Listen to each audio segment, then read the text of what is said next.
هذه الشيلة من كلمات الشاعر سالم عياش مع جواب من الشاعر إسماعيل الجهمي، إشراف خالد الجهراني، أداء عمر السويدان، مونتاج فريد الوصابي. الحار يا صقر الصقور بشامخ الحيد عشق والمقر، يا طير يا الحار يا صقر الصقور بشامخ الحيد عشق والمقر، شل الرسالة إلى وحش النمور للشاعر الجديد لقد حضر، يصفق الكل ضيفي والحضور ويردد اسمه جميع من بالزمر، من أرض خولان حيث اجمل طيور لأرض الولايات ومن فيها اشتهر، للجهمي الكاف وما عنده قصور، كريم كالريح للضيف استقر، ويسكن وسط أبراج القصور عاداتهم حيث كذا جده أمر، وإن قال لك كيف تجري الأمور قل له حيا مر لمن جالس ومر، ازداد الأيتام وزاد حفر القبور من كثرة الحرب، كم طفل اشتغر وكم عروس رملت من ذا الدبور، حروب بالاهداف هدت كم أسر، متى نرى الحال وتحتل الأمور، متى في قلبي من الحال انفطر، كم شاب قد مات في عمره زهور من بعد ما كان كالورد ازدهر، بالله جاوب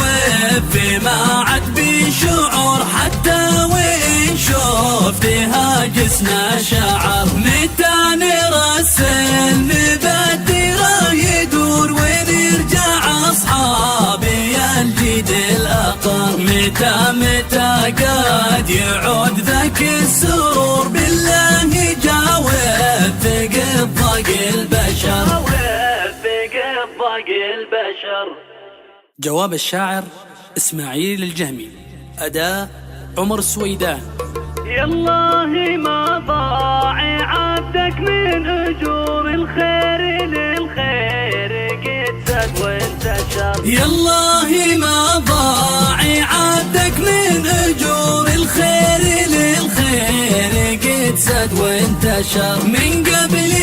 آدم إلى يوم النشور أسألك جنات وجنبنا سقر، يا مرسلي قوم تجهز للعبور من الولايات، تقوم شد السفر إلى اليمن روح توصل من فجور مطار صنعاء ومنها اركب شفر، لأرض خولان تشل أجمل عطور لابن بهلول راجل معتبر، يا مرحبا عد الأيام والشهور عد النجوم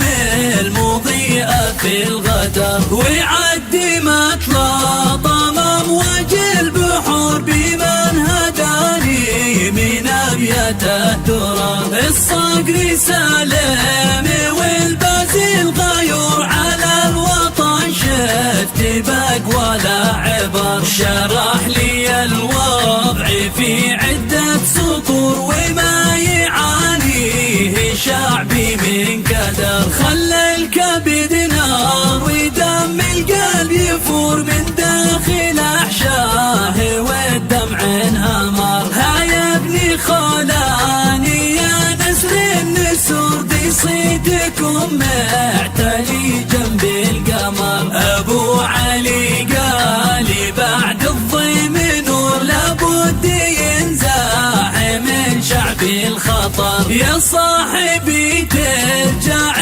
الأوضاع سبور إذا فهمنا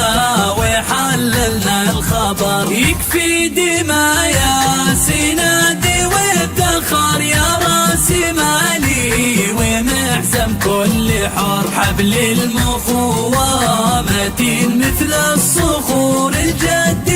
أساس ناس حجر فوق الحجر. يا حفادي قحطاني ما فيكم فتور، يا نابت الدين يا كم من أقر. قال اليماني على مر العصور إخواني وأصحابنا ما حظفر. نسل الهلالي على وضع صبر رغم المآسي على وجع صبر. معروف في حكمته عبر الدهور، أصل العروبة أبد ما ينقهر. فيه التسامح وهو شعب جسور، يحميه رب العباد من كل شر. يحميه رب العباد من كل شر.